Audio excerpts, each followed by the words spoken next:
अस्सलाम वालेकुम बच्चों, आज की क्लास में हम सीखेंगे दो चश्मी है वाले अल्फाज। दो चश्मी है वाले अल्फाज में हम सीखेंगे बड़ी रे से। बड़ी रे में हम जब दो चश्मी है में लाएंगे तो ये देखिए, ये हो गया र, ये हो गया र।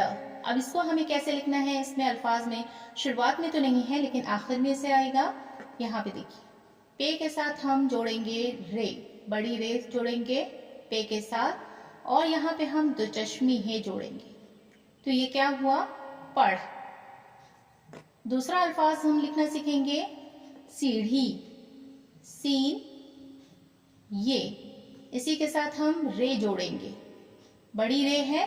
अब यहाँ पे हम दो चश्मे हे मिला करके ये लिखेंगे, ये हो गया सीढ़ी। अब एक और अल्फाज हम जोड़ेंगे, यहाँ पे देखिए, चे के साथ हम जोड़ेंगे बड़ी रे को, चे में 3 नुक्ता, बड़ी रे पे छोटा सा तो हम देंगे। अब इसके साथ हम दो चश्मी हे मिलाएंगे तो ये हो गया चढ़।